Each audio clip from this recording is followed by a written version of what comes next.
penuh ucapan syukur kita bersatu di dalam doa. Terima kasih Tuhan Yesus, terima kasih Bapa yang baik Tuhan. Engkau begitu baik dan teramat baik buat setiap kami. Hari ini kami datang ke hadapan-Mu untuk menyembah dan memuji Engkau. Dengan segenap hati kami dan dengan segenap jiwa kami Tuhan. Kami menaikkan ucapan syukur kami di hadapan-Mu Bapa. Biar yang terbaik yang dapat kami berikan untuk-Mu Tuhan Yesus. Kami berdoa hanya dalam nama Yesus. Haleluya, sama-sama kita katakan amin. Sama-sama dengan sukacita kita mau puji Tuhan, amin. Woo! Kami tahu kasih-Mu begitu besar buat setiap kami Tuhan. Sama-sama nyatakan. Kasih yang begitu besar, lebih kuat dari dosa. Kasih yang menemukanku, selamatkan dan pulihkanku. Ku naikkan syukurku, ku tak akan berhenti memuji, meninggikan nama-Mu selalu, menari, memuliakan-Mu. Dibebaskan, dibangkitkan, hidup yang Kau beri dan kini hanya untuk-Mu. Mari sama-sama dengan sukacita kita mau puji Tuhan, amin. Katakan, kasih yang begitu besar, lebih kuat dari dosa. Kasih yang menemukanku, selamatkan dan pulihkanku. Ku naikkan syukurku, ku naikkan syukurku. Ku tak akan berhenti memuji, meninggikan nama-Mu selalu, menari, memuliakan-Mu. Dibebaskan, dibangkitkan, hidup yang Kau beri dan kini hanya untuk-Mu. Ku tak akan memuji, meninggikan nama-Mu. Katakan dibebaskan, dibebaskan, dibangkitkan, hidup yang Kau beri dan kini hanya untuk-Mu. Kami naikkan ucapan syukur kami Tuhan. Kami menaikkan ucapan syukur kami di hadapan-Mu. Sebab Tuhan Yesus baik buat setiap kami. Mari sama-sama katakan. Ku naikkan syukurku, ku naikkan syukurku. Ku tak akan berhenti memuji, meninggikan nama-Mu selalu, menari, memuliakan-Mu. Dibebaskan, dibangkitkan, hidup yang Kau beri dan kini hanya untuk-Mu. Katakan meninggikan, meninggikan nama-Mu selalu Tuhan. Dibebaskan, dibebaskan, dibangkitkan, hidup yang Kau beri dan kini hanya untuk-Mu. Hidup yang Kau beri dan kini hanya untuk-Mu. Hidup yang Kau beri dan kini hanya untuk-Mu. Haleluya. Mari sama-sama sebelum kita mendengarkan firman Tuhan, kita siapkan hati kita. Terima kasih Tuhan Yesus. Kami tahu Engkau teramat baik buat setiap kami. Kami tahu hari ini kami ada itu semua karena pengorbanan-Mu Tuhan. Haleluya. Yes, Lord.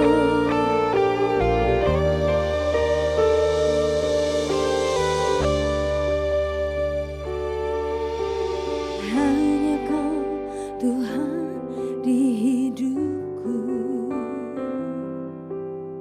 Kau berikan hidup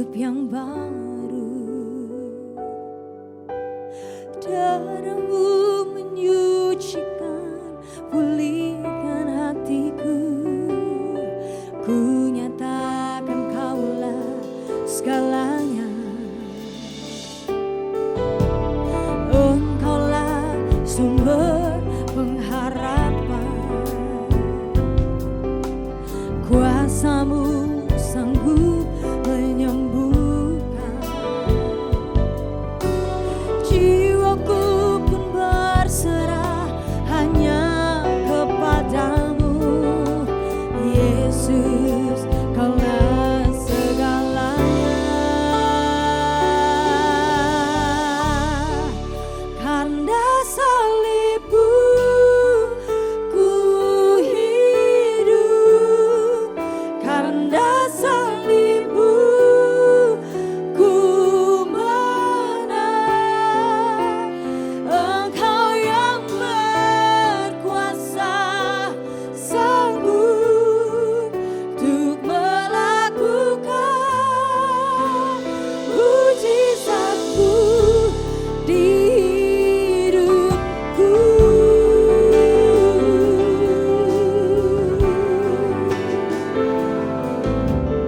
Engkaulah sumber pengharapan, kuasa-Mu Tuhan menyembuhkan. Jiwaku berserah hanya kepadamu, Yesus, Kaulah segalanya. Karena salib-Mu ku hidup, karena salib-Mu ku menang. Engkau yang berkuasa sanggup untuk melakukan mujizat-Mu. Karena salib-Mu ku hidup, karena salib-Mu ku menang. Engkau yang berkuasa sanggup untuk melakukan mujizat-Mu. Karena salib-Mu ku hidup, karena salib-Mu Tuhan ku beri kemenangan. Engkau yang berkuasa, haleluya, untuk melakukan mujizat-Mu, untuk melakukan mujizat-Mu, untuk melakukan mujizat-Mu di hidupku.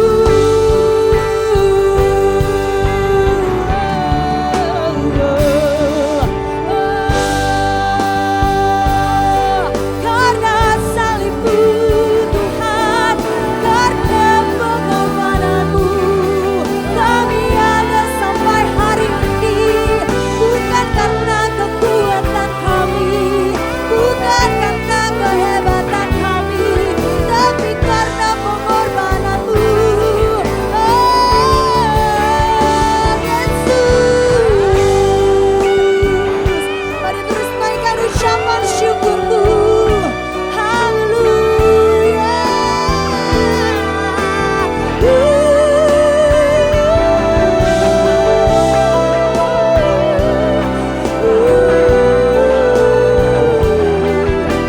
Kami naikkan ucapan syukur kami, sebab kami kagum akan Engkau Tuhan.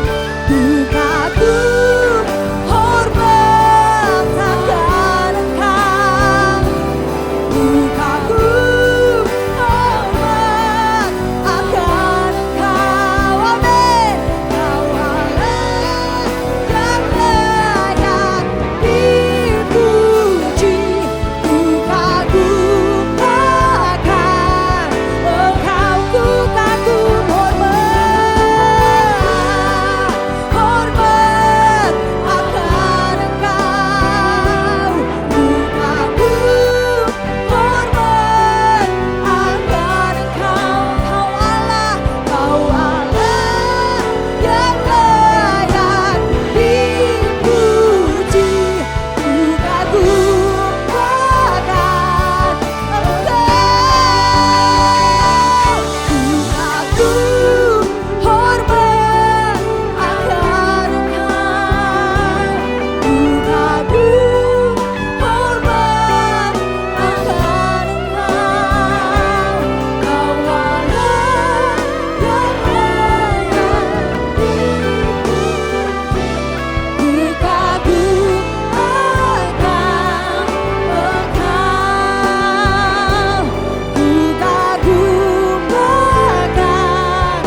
Mari kita satu hati dalam doa.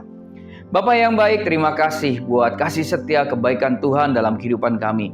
Terima kasih buat penyertaan-Mu yang begitu sempurna. Bahkan kami mengucap syukur kalau kami boleh memuji menyembah Engkau di dalam ibadah pagi hari ini. Bapa, sebentar kami akan mendengarkan firman-Mu. Roh Kudus terangi hati dan pikiran kami, hingga kami dapat mengerti, memahami, dan mengaplikasikan apa yang menjadi kerinduan hati-Mu lewat firman-Mu, Tuhan Yesus. Terima kasih, kami mau katakan kami siap untuk mendengarkan firman Tuhan. Dalam nama Tuhan Yesus, kita yang percaya sama-sama katakan, amin. Shalom Bapak Ibu, Saudaraku, rekan-rekan terkasih, Jemaat Home CC dimanapun berada. Hari ini kita sampai pada akhir dari seri khotbah ucapan berbahagia yang disampaikan oleh Tuhan Yesus di bukit. Bapak Ibu Saudaraku, tema dari khotbah pada pagi hari ini adalah bersukacita dan bergembira karena upah kita besar di surga. Ya, temanya adalah bersukacita dan bergembira karena upah kita besar di surga. Ini juga ada di dalam Matius 5 ayat 12 yang mengatakan begini Bapak Ibu Saudaraku. Bersukacita dan bergembiralah karena upahmu besar di surga. Sebab demikian juga telah dianiaya nabi-nabi yang sebelum kamu.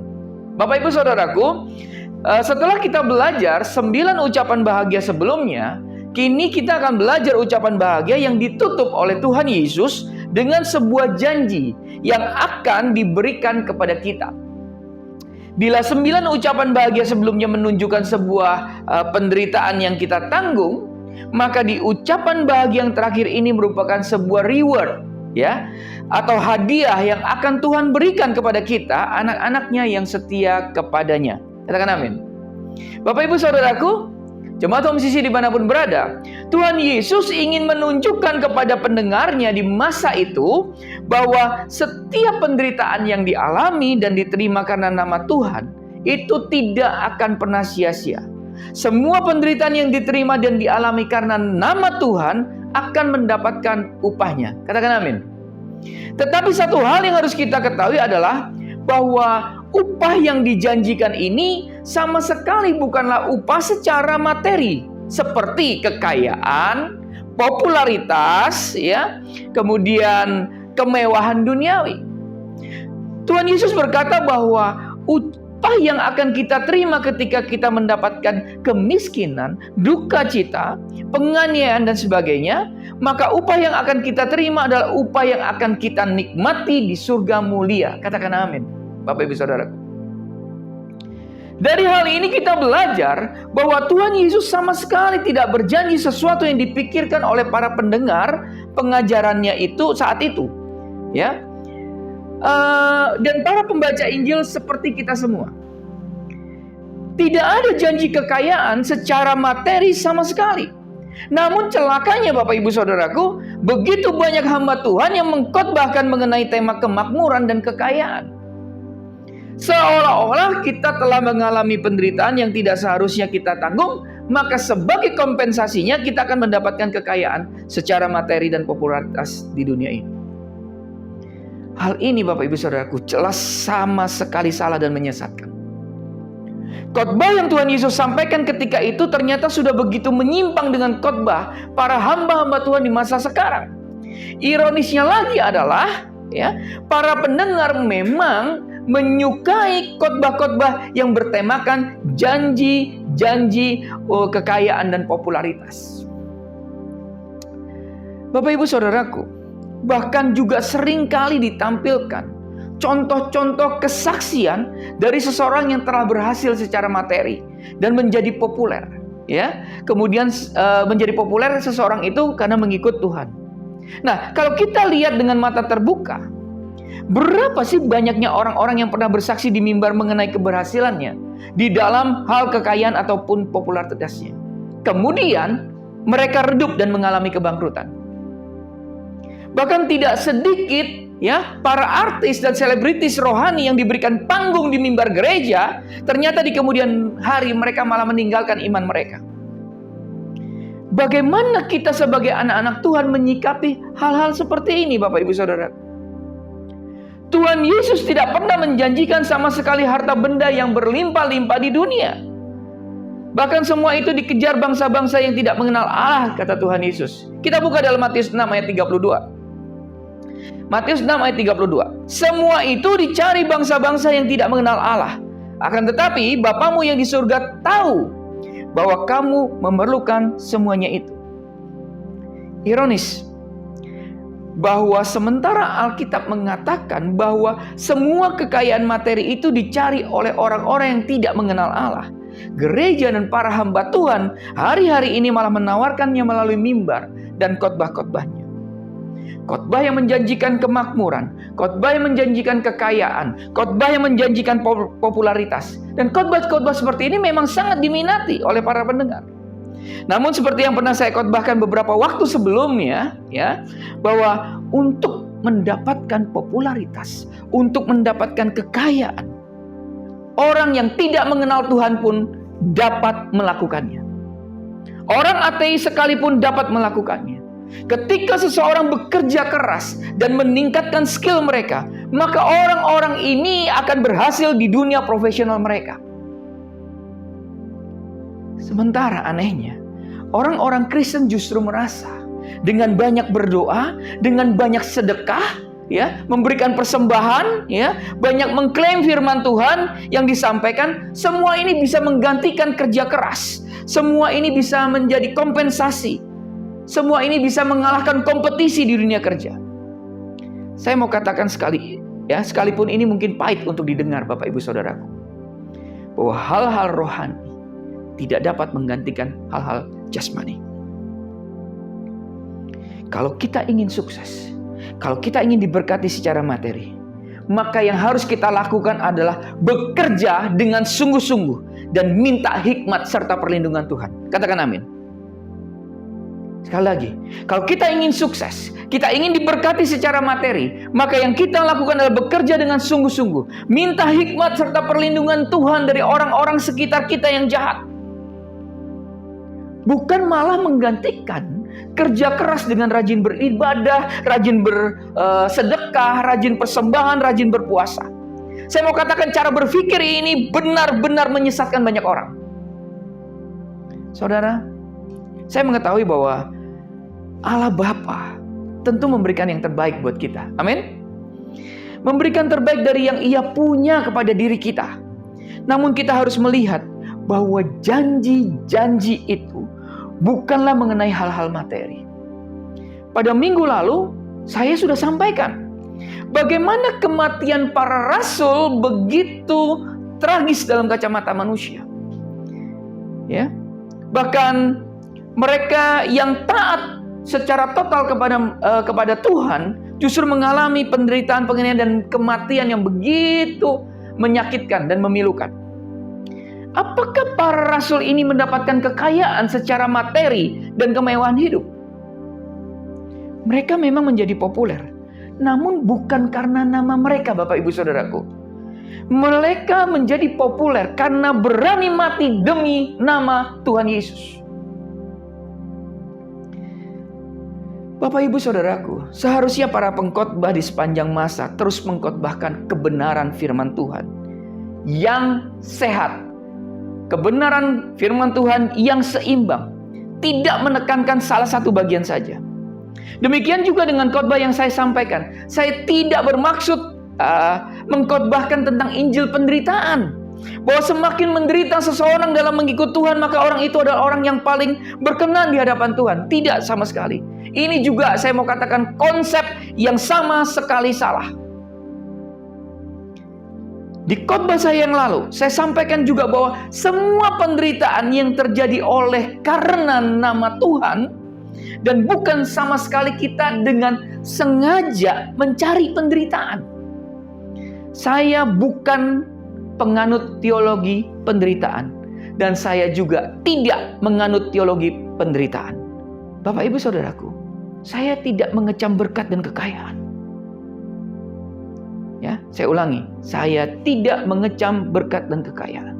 Namun saya mengecam khotbah yang menutupi penderitaan karena salib dengan tawaran kekayaan dan popularitas di mimbar-mimbar yang membuat iman jemaat menjadi sangat lemah dan kemudian mudah berpaling ketika mengalami penderitaan. Injil yang baik adalah Injil yang menekankan keseimbangan dari semua apa yang tertulis di Alkitab. Alkitab berbicara tentang penderitaan karena mengikut Tuhan. Alkitab juga mengajarkan kepada pembacanya agar bekerja dengan rajin seperti semut, agar dalam pekerjaannya itu diberkati Tuhan dan bahkan menjadi berkat bagi sesama.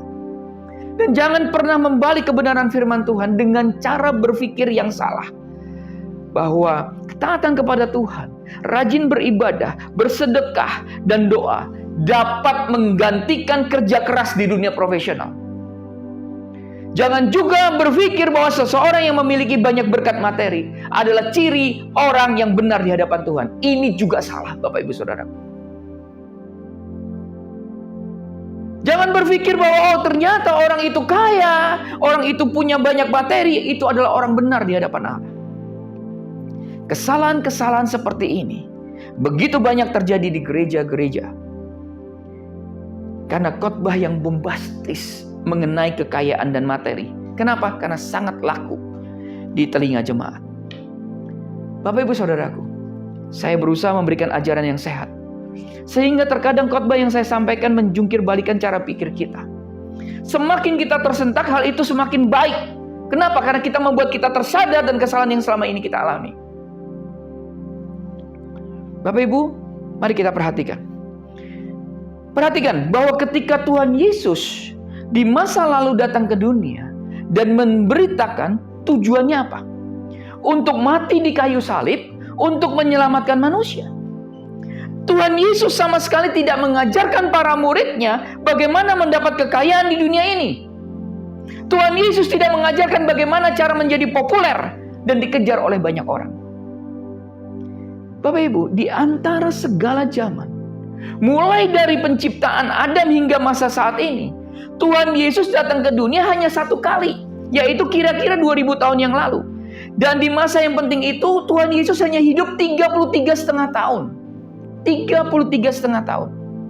Di antara hidup yang 33,5 tahun itu, Tuhan Yesus mengajar dengan sangat singkat 3,5 tahun. Masa hidup 33,5 tahun, masa mengajarnya 3,5 tahun. Dan di waktu 3,5 tahun yang singkat itu, Tuhan Yesus pasti memberikan pengajaran-pengajaran yang benar-benar sangat penting untuk diketahui dan dijalankan oleh kita, murid-muridnya.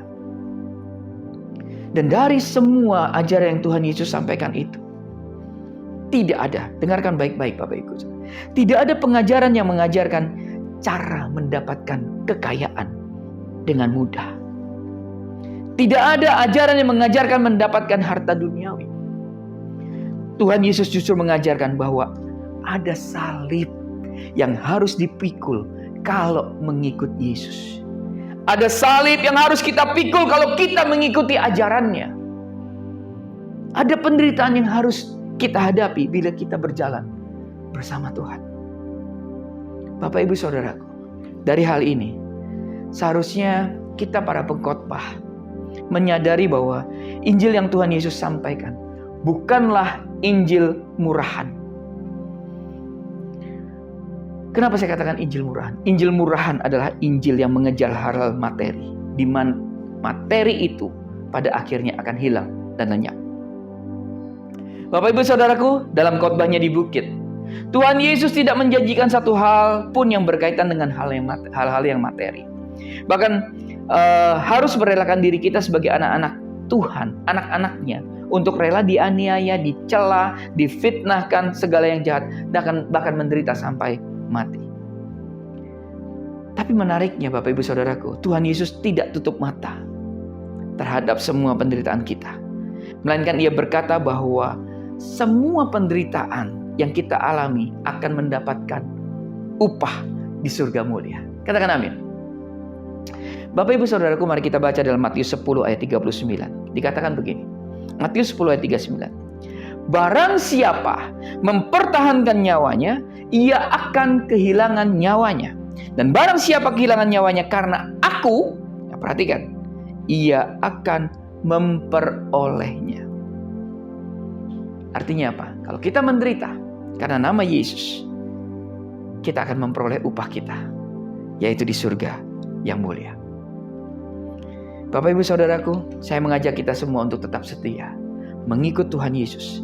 Sekalipun ada salib yang harus kita pikul, sekalipun ada penderitaan karena nama Tuhan, tetaplah setia, jangan tinggalkan Tuhan. Karena sekalipun nyawa kita menjadi taruhannya, percayalah Bapak Ibu Saudaraku, kalau Tuhan akan memberikan upah yang terbaik untuk kita, anak-anaknya di surga mulia kelak. Katakan amin. Bapak Ibu Saudaraku, saya akan tutup khotbah saya dengan membacakan di dalam Roma 8 ayat 35 sampai 39. Saya akan bacakan buat Bapak Ibu Saudaraku jemaat musisi dimanapun berada. Roma 8 ayat 35 sampai 39. Demikianlah firman Tuhan. Siapakah yang akan memisahkan kita dari kasih Kristus? Penindasan atau kesesakan atau penganiayaan atau kelaparan atau ketelanjangan atau bahaya atau pedang? Ayat 36. Seperti ada tertulis, oleh karena engkau, ya, kami ada dalam bahaya maut sepanjang hari. Kami telah dianggap sebagai domba-domba sembelihan. Ayat 37. Tetapi dalam semuanya itu, kita lebih daripada orang-orang yang menang oleh Dia yang telah mengasihi kita. Ayat 38. Sebab aku yakin bahwa baik maut maupun hidup, baik malaikat-malaikat maupun pemerintah-pemerintah, baik yang ada sekarang maupun yang akan datang, atau kuasa-kuasa, baik yang di atas maupun yang di bawah, ataupun sesuatu makhluk lain, dikatakan tidak akan dapat memisahkan kita dari kasih Allah yang ada dalam Kristus Yesus Tuhan kita. Amin. Mari kita berdoa. Bapa, terima kasih kalau kami boleh hari ini belajar bahwa kami mau tetap setia. Kami mau tetap Tuhan untuk melekat erat dengan Engkau. Kalaupun ada penderitaan dalam hidup kami yang karena nama Tuhan, karena kami tahu Tuhan, kami mau katakan kami siap menanggungnya. Dan kami juga Tuhan akan tahu bahwa ada upah besar di surga nanti. Terima kasih Tuhan Yesus. Dan satu hal yang kami imani dalam ayat terakhir yang kami tadi sudah baca Tuhan, bahwa tidak akan ada yang dapat memisahkan kami dari kasih Tuhan. Kasih Tuhan yang ada di dalam Yesus itu. Terima kasih Bapa yang baik. Kami mau sungguh-sungguh memiliki pola pikir yang benar, bahwa hanya Engkau satu-satunya yang dapat memberikan upah dari segala sesuatu yang sudah kami lakukan, kerjakan. Dan upah itu adalah upah di surga. Terima kasih Bapa yang baik. Dalam nama Tuhan Yesus kami berdoa dan mengucap syukur. Haleluya. Amin.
Karena itu saudara-saudaraku jemaat Kristus yang dikasihi Tuhan, angkatlah kedua tanganmu dan terimalah berkat. Mari aminkan setiap perkataan berkat yang kita percaya bahwa kita menerimanya. Tuhan memberkati engkau dan melindungi engkau. Tuhan menyinari engkau dengan wajahnya dan memberi engkau kasih karunia. Tuhan menghadapkan wajahnya kepadamu dan memberi engkau damai sejahtera. Kiranya kasih dan penyertaan Bapa di surga dan damai sejahtera dari Tuhan Yesus Kristus serta penghiburan dari Roh Kudus terus menyertai kita sampai Maranatha Tuhan Yesus datang kembali. Kita yang percaya dan menerima berkat Tuhan, mari kita sama-sama katakan amin. Selamat hari Minggu, Selamat berkumpul bersama dengan keluarga, menikmati kebersamaan dengan keluarga. Terus cintai Tuhan, berhenti menghakimi, dan selalu jadi berkat. Tuhan Yesus memberkati. Then sings my soul, my Savior God, to thee. How great thou art. How great thou art. Then sings my soul, my Savior God, to thee. How great thou art. How great thou art. How great to our Lord. How great thou art. How great thou art. How great thou art. How great thou art.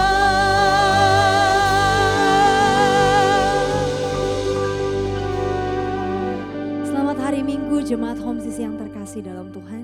Tuhan Yesus memberkati.